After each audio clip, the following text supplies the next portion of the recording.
Hi, and welcome to Focus on English.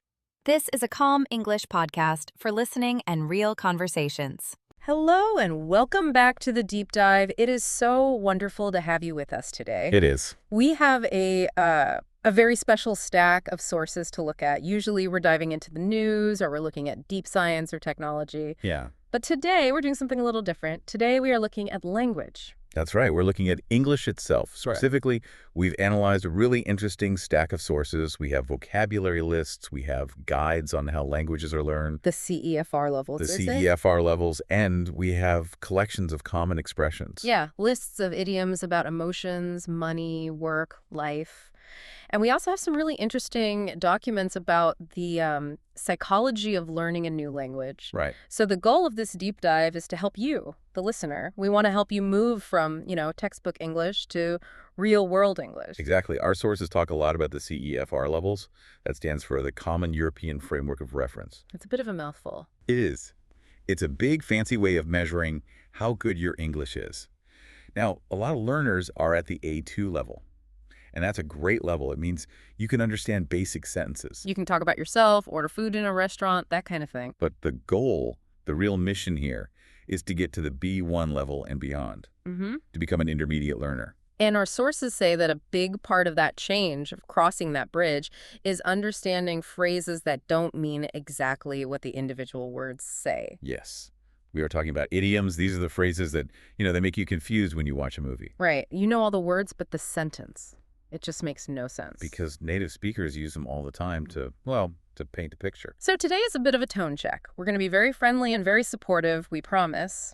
No complex grammar rules. No charts, no tests. We just want to explore 5 specific expressions we found in the source material. These will help you sound more natural and, I think, feel more confident. Confidence is absolutely key. Shall we dive in? Let's do it. I want to start with a phrase from our source material about situations. We all like to be organized. We like to have a plan. But sometimes life is just messy. Life is very often messy. Things do not always go according to plan. Right. So I was reading this story in our sources about a social gathering, a party. Okay. And you can imagine it started out as this nice, quiet dinner party. There were just 5 people. Everyone was sitting down, talking quietly. There was some soft jazz music. Sounds very civilized. Yeah. Very controlled. Ideally, yes. But then the situation changed. More people arrived. Friends brought other friends. Right. The music got louder. Someone spilled a drink on the carpet. Then the neighbors started banging on the wall because of the noise. The host just looked around the room and realized the situation had started to get out of hand. Ah, that's a great phrase, get out of hand. It's very common, but let's look at the definition from our source list. Yes, let's unpack that. It paints a very specific picture. To get out of hand means a situation has gone out of control. Think about the physical action of holding something in your hand. Okay. When you hold an object like a pen or a cup, you control it. You decide where it goes. Right. If I'm holding a cup of coffee, I am the boss of the coffee. It stays in the cup. Exactly. You are managing it. But if the situation gets out of hand, it's like you drop the cup. Or you're trying to hold too many papers and they all fall on the floor. You can't manage what's happening anymore. It's just chaos. It is. So in my example about the party, it was fun at first. I could control it. But then too many people came. It was too loud. It got out of hand. It became unmanageable. You were no longer the boss of the party. The party was the boss of you. And this isn't just for parties, is it? I mean, do we see it in other contexts in the sources? No, not at all. The sources mentioned it for, say, work or classrooms, too. Imagine a teacher with 30 young students. If the students are sitting and listening, the class is fine. Okay.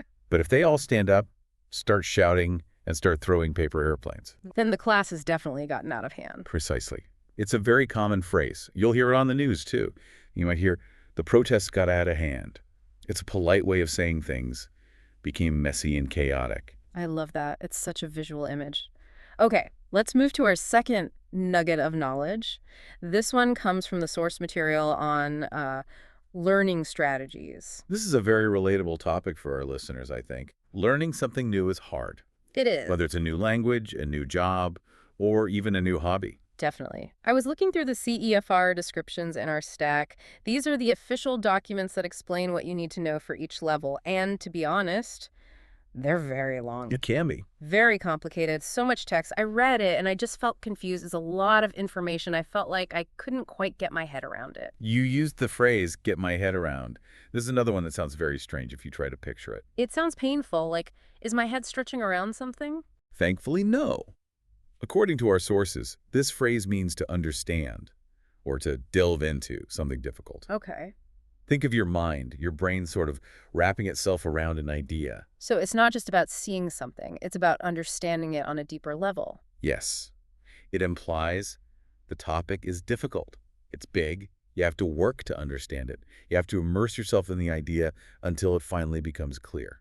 That's a great distinction. I wouldn't say, I can't get my head around a sandwich. No. A sandwich is simple. I just eat it. Correct. You would use it for something complex.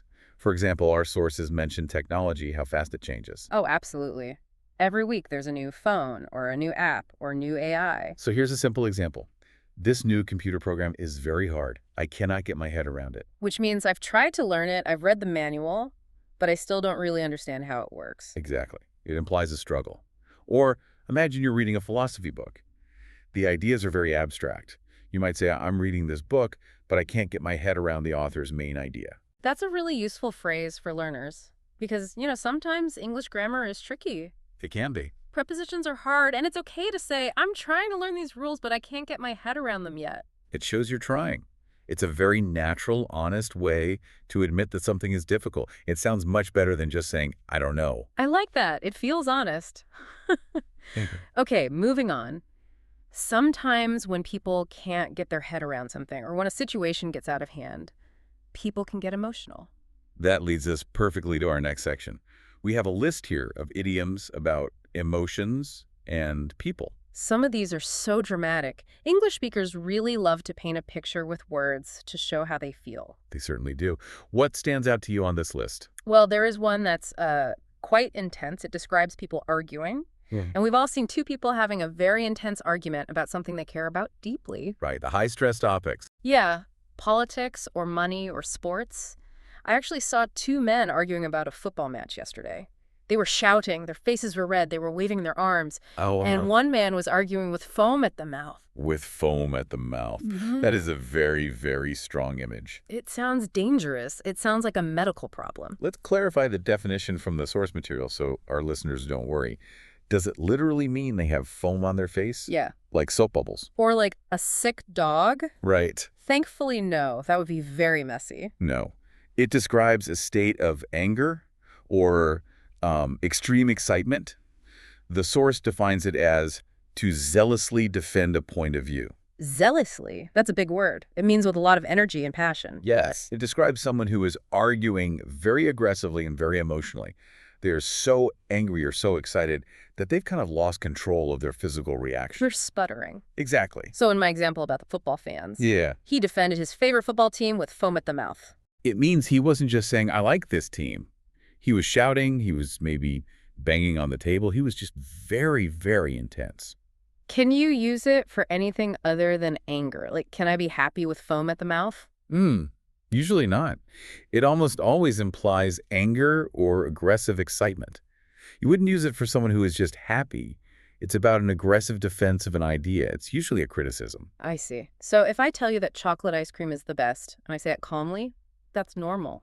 But if you stand up, scream, and say, no, vanilla is wrong, then I'm arguing with foam at the mouth. you are. I think I will try to avoid doing that. It sounds exhausting. Right. And it probably doesn't help you win the argument. It does not. It's much better to stay calm. In fact, that brings us to a better way to handle disagreements. Instead of arguing aggressively, we should try to understand the other person. Empathy. That's a big theme in our source stack today, understanding other people. It is. And there's a specific idiom in our list that is all about empathy. It's about seeing the world from another perspective. I think I know which one you mean. It involves footwear. It does.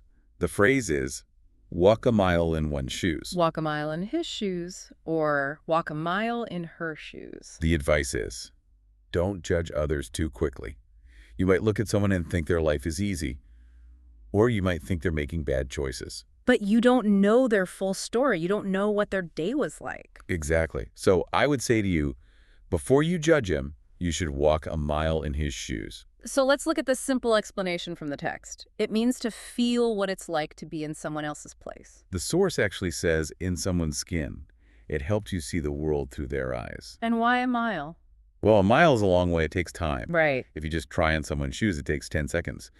But to walk a mile, you feel the pain, you feel the tiredness. It implies you really, truly understand their struggle. I love this one. It's very kind. It is. Here's an everyday example. Imagine you go to a restaurant. The waiter is slow.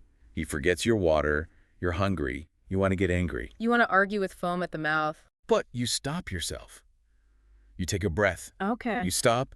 You look at the waiter. He's running around. He's sweating. He has too many tables. He looks completely exhausted. So I think to myself, her job looks easy, but it's hard. Walk a mile in her shoes and you'll see. Exactly. If you lived her life for one day, if you walked in her shoes, you would understand why she's slow. You would understand her pain and her stress. That is a really important lesson for life, not just for learning English. It changes how you treat people. I agree. And it connects back to the get your head around idiom, too. Sometimes we can't get our head around why people act the way they do. But if we walk a mile in their shoes, maybe we can understand. That's beautiful. Okay, we have covered chaos, confusion, anger, and empathy. That is a lot of heavy emotions. It is. We should probably end on a high note, a positive note. I agree. I'm looking at the final item on our list today. It's a very famous phrase, but to a beginner learner, it sounds terrible. It sounds like a threat. It really does. If you translate it literally, it sounds like you want to hurt someone. The phrase is, break a leg. Ouch. Yeah, that sounds painful. I know. Imagine our listener is about to give a presentation in English. Or maybe they're about to take an IELTS exam to check their level. They're nervous. They're shaking. Their hands are sweating. And I look at them, smile, and cheerfully say, I know you'll do great. Break a leg. If they don't know the idiom, they might run away. They might call a doctor, but I'm not being mean. No, you're being very supportive. Let's clarify this immediately so no one is confused. According to the source, this is not a wish for injury. Definitely not. Please do not break any bones. It's a wish of luck. It comes from the theater, Yeah. from actors and plays. It's a superstition. Superstitions are interesting. Why say something bad to mean something good? Actors believe that if you say good luck, it would actually cause bad luck. They thought the spirits would do the opposite of what you said. Ah, so they had to trick the bad luck. Yes. To trick the bad luck, they would say break a leg. It means, I hope you have a fantastic performance. So we use this before a big event. A performance, a speech, a test. Exactly. Here's a simple example. You have a big concert tonight. Break a leg. Or, I heard you have a job interview tomorrow. Break a leg. It's a warm, friendly way to encourage someone. It just means, I believe in you. It's so funny how language works. We say break a leg to mean, I hope you succeed. It just shows that language isn't always logical. It's cultural. And that's why these deep dives are so important. If you just read a dictionary, you might miss the real meaning. So let's just recap what we've unpacked today. We have 5 powerful phrases to help our listeners sound more like a local. Let's review them one last time. First, when things are crazy and out of control, the situation has got out of hand. Like that loud party with the spilled drinks. Exactly. Second, when something is very difficult to understand and you have to struggle to learn it, you can't get your head around it. Like trying to understand advanced rocket science. Third, if someone is arguing very aggressively and shouting, they are arguing with foam at the mouth. A very messy image for a very angry person. Fourth, to have empathy and understand someone else's life, you must walk a mile in their shoes. Be kind to the waiter. And finally, when you want to wish someone good luck before a big moment, you tell them to break a leg. These are such great tools. Using these phrases really does make your speech sound so much more natural. It takes you out of that textbook zone. It really does. And I want to remind our listener, the learner, that you're doing a great job. Moving from level A2 to B1 is a big step. It takes time. It does take time. Don't worry if you make mistakes. Even if you feel like you can't get your head around it sometimes, just keep going. And using these phrases is a fun way to practice. You don't have to use all of them today. Just pick one. That's a great idea. In fact, we would love to see you practice right now. Yes, active practice is the best way to remember. Don't just listen. Use the words. We would love to see you use these idioms. If you want, you could write your own examples in the comments below. Tell us about a time a party got out of hand. Or tell us about something you can't get your head around. Or just wish us luck. Tell us to break a leg on our next deep dive. We look forward to reading them. Thank you so much for listening to this deep dive. Keep practicing, keep listening, and we will see you next time. Thank you for listening. If this podcast helps you practice English, feel free to subscribe. See you next time.